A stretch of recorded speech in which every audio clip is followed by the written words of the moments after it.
Waalaikumsalam Jadi warahmatullahi pertanyaan, bagaimana cara kita mengendalikan nafsu kita di masa remaja ini selain dengan cara berpuasa? Iya, baik, terima kasih. Di dalam surat Yusuf itu sudah diabadikan oleh Allah dari pernyataan Nabi Yusuf sendiri, wa ma ubarri'u nafsi innan nafsa la ammaratun bisu'i illa ma rahima rabbi. Saya tidak menyatakan diri saya bersih dari tuduhan berbuat zina, perselingkuhan dan lain sebagainya. Kenapa? Karena nafsu selalu menyuruh kepada perbuatan-perbuatan yang buruk. Lalu pertanyaannya, bagaimana kiat-kiat untuk menundukkan nafsu? Nabi sudah menjelaskan salah satu caranya, ya ma'syarasy syabab man istata'a minkumul ba'ah falyatazawwaj. Wahai sekalian pemuda, barang siapa di antara kalian sudah mampu untuk berkeluarga, maka menikahlah. Kenapa? Fa innahu aghaddu lil basar wa ahsanu lil faraj. Karena dengan menikah lebih menundukkan pandangan mata dan lebih menjaga kehormatan diri. Faman lam yastati', tapi orang-orang yang tidak mampu menikah karena faktor dana, mas kawin, biaya kenduri, antaran dan lain sebagainya, atau tidak menemukan jodoh yang sesuai, fa'alaihi bisawmi, maka hendaklah ia berpuasa, fa innahu lahu wijaun, karena puasa menjadi pemecah nafsunya. Itu baru satu dari Nabi. Kemudian dalam instruksi yang lain, Nabi tidak mengkaitkan secara langsung dengan meruntuhkan nafsu, tapi Nabi arahkan energi untuk hal-hal yang positif. Maka generasi muda itu diajarkan oleh Nabi untuk melatih keterampilan pada bidang-bidang yang bisa menguras energi. Maka Nabi katakan, "Allimu auladakum as-sibahata war-rimayah." Ajarkan anak-anak kalian as-sibahah, keterampilan berenang, war-rimayah, dan keterampilan melempar. Itu kan keterampilan dasar dari atletik, berenang dan melempar. Maka nanti ada berlari, melompat dan seterusnya. Orang yang aktif berolahraga, maka konsentrasi gejolak-gejolak nafsu itu tersalurkan pada gerak-gerak badan. Bukan hanya nafsu seksual, syahwat, termasuk nafsu amarah, emosi, itu tersalurkan dengan gerak-gerak badan. Kalau kita perhatikan lakon dalam film, sinetron, drama, orang yang marah dalam lakon marahnya itu selalu bergerak-gerak. Dia bergerak sana, bergerak kemari.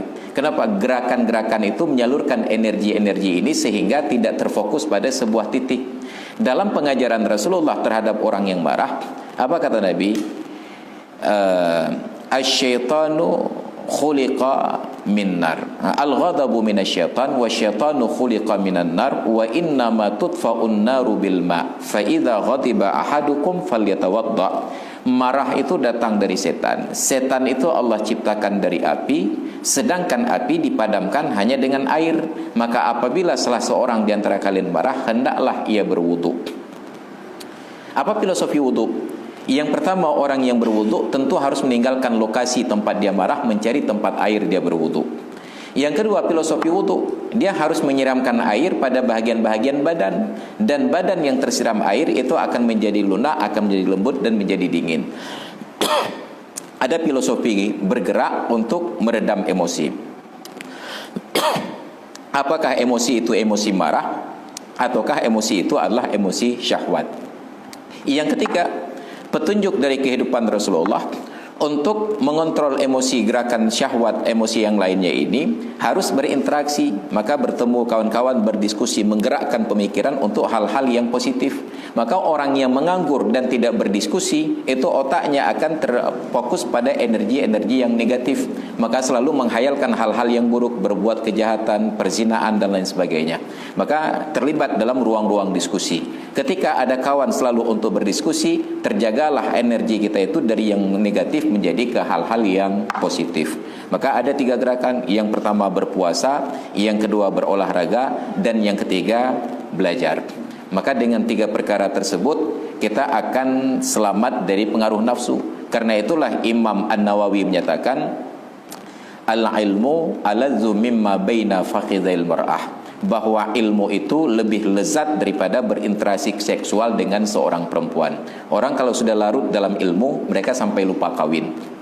Guru kita almarhum Prof. Muslim Ibrahim itu baru kawin di usia beliau di atas 45 tahun. Itu pun karena dipaksa oleh masyarakat. Tidak bagus orang alim seperti beliau tidak berkeluarga dan tidak berketurunan. Kawin. Kenapa tidak kawin di usia mudanya ketika emosi itu masih menggelegak? Ternyata keasikan beliau di bidang ilmu. Maka orang yang terlalu asik dengan ilmu, kalau tidak diingatkan oleh lingkungan sampai lupa kawin. Orang yang terlalu asik berpikir tentang kawin sampai nggak sempat belajar ilmu. Kawin saja pikirannya. Holom tanya cewek, holom tanya cewek, kan? Maka habis energi hanya untuk berpikir kawin saja. Jadi salah satu teorinya adalah yang pertama berpuasa, kalau itu terasa berat berolahraga, kalau itu terasa berat maka berdiskusilah. Jangan pernah duduk sendiri, pasti akan dirangsang untuk hal-hal yang negatif. Demikian, terima kasih.